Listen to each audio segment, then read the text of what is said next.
అందరికీ నమస్కారం. Welcome to Myra media. రాష్ట్రంలో వైసీపీ ఒక ప్రకంపనలైతే సృష్టిస్తున్న నేపథ్యంలో ప్రస్తుతానికైతే ఇన్ఛార్జీల మార్పు గురించి, చేర్పుల గురించి అయితే రెండు జాబితాలు అయితే ప్రస్తుతానికి ఉన్నాయి. మూడో జాబితా సిద్ధంగా ఉంది. అసలు ఏంటి ఈ వైసీపీలో ఈ జాబితాలు ఏంటి, ఈ మార్పులు చేర్పులు ఏంటి అనే అంశం మీద మనతో మాట్లాడడానికి AP industrial development corporation chairman బండి పుణ్యశీలి గారు ఉన్నారు. వీరు ఆంధ్రప్రదేశ్ వైసీపీ ఉపాధ్యక్షురాలు కూడా పనిచేస్తూ ఉన్నారు. నమస్కారం బండి పుణ్యశీలి గారు. పెద్ద పెద్ద సీనియర్ నాయకులను కూడా మార్చే పనిలో ఉన్నారని కూడా తెలుస్తుంది. రెండు జాబితాలు వచ్చి మూడో జాబితా రెడీగా ఉంది. ఏంటి మార్పుల వల్ల వైసీపీ ఈసారి గెలుస్తుందా, లేకపోతే 175 పరిస్థితి ఏంటి? మా అధినేత ఏం చేసినా కూడా అది విప్లవాత్మకంగానే ఉంటుంది. చాలా ఎవరికి ఊహకి అందనటువంటి స్ట్రాటజీలోనే అది ఉంటుంది. ఆయన అపర చాణక్యుడు, అదైతే ఒక మాట ఖచ్చితంగా చెప్తాను. ఎవరెవరు ఏంటేంటో మాట్లాడుకుంటున్నారు, కానీ మనం చేస్తున్నటువంటి సేవ ప్రతి ఇంట్లోకి కూడా వెళ్ళినటువంటి నేపథ్యంలో ఇప్పుడు మీరు అపర చాణక్యం అని మీరు ఒక మాట అన్నారు, పెద్ద మాట అన్నారు. ఈ అపర చాణక్యం అనేది రివర్స్ అయితే అవది. అపర చాణక్యుడు అంటే ఏంటో తెలుసా అండి?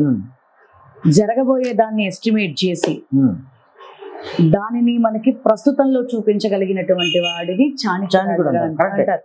ఇప్పుడు ప్రస్తుతం నడుస్తుంది అంటున్నారు. 2019లో మీరు ఏదైతే టీం ఎంచుకున్నారో, మీరు ఎవరినైతే గెలిపించారో లేకపోతే గెలిచారో ఎమ్మెల్యేలు అయితే మీరే ఏరి కోరి తీసుకున్నారు. మీ పార్టీ ఏరి కోరి తీసుకుంది, జగన్కి ఇష్టమని తీసుకున్నారు. ఇప్పుడు 2024 వచ్చేసరికి ఎందుకు వాళ్ళు వ్యతిరేకమయ్యారు, ఎందుకు పనికిరాని అనుకుంటున్నారు?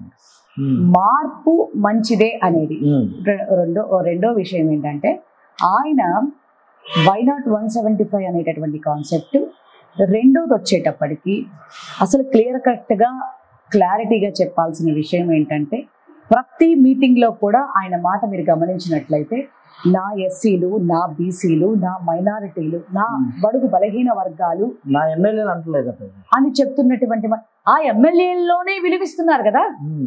13 జిల్లాలు కాస్త 26 జిల్లాలైనటువంటి నేపథ్యంలో మరి ఆయా ప్రాంతాలకు సంబంధించినటువంటి సామాజిక సమీకరణాల నేపథ్యంలో మరి ఎవరిని పెడితే బాగుంటుంది, ఎవరిని తీసుకొచ్చి మళ్ళీ అక్కడ నిలబెడితే బాగుంటుంది, ఇప్పటి వరకు కూడా ఏ వర్గాల్ని మనం బాగా నిలబెట్టగలిగాం, ఏ వర్గాలకు ఇంత మటుకు మనం అవకాశం కల్పించలేదు.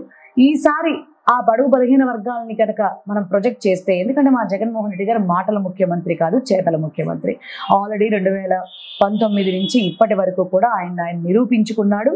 మరి ఇప్పుడు అది మాటలకే పరిమితం కాకుండా ఇప్పుడు ఇంకొంచెం ఫర్దర్ స్టెప్ వేసి వాళ్ళకి ఇంకొంచెం పెద్దపీట వేసి అసెంబ్లీకి తీసుకొచ్చే ప్రయత్నం చేస్తున్నాడే తప్ప ఉన్న వాళ్ళని తక్కువ చెయ్యాలను, ఉన్న వాళ్ళని ఇంకేదన్నా చేయాలను, అన్న ఏదన్నా చేయాలనుకుంటే వాళ్ళని పిలిచి మాట్లాడుతున్నాడు.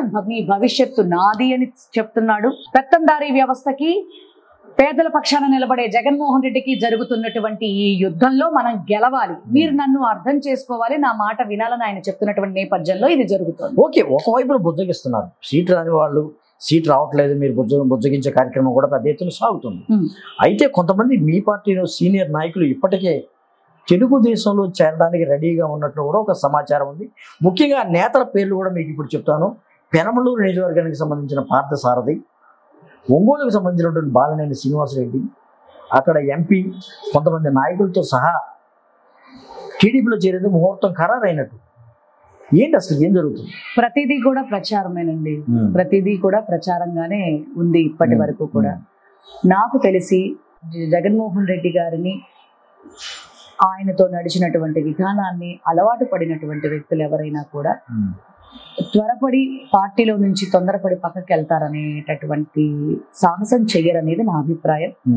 ఇక వాళ్ళు అలాంటి పని చేస్తారు అంటే ఇండివిజువల్లీ వాళ్ళ అభిప్రాయాలు ఎలా ఉన్నాయి, వాళ్ళ ఇన్నర్ ఫీలింగ్స్ ఎలా ఉన్నాయి అనేది అది వాళ్ళకి మాత్రమే తెలుస్తుంది. కాబట్టి నేను పెద్దగా మాట్లాడాలని చెప్పి నేను అనుకోవడం లేదు. అయితే ఇంకోటి కూడా మనం మాట్లాడుకోవాలి. నిన్న గిద్దలూరు ఎమ్మెల్యే అన్న రాంబాబు ఆయన ఒకరోజు రాజీనామా చేశారు.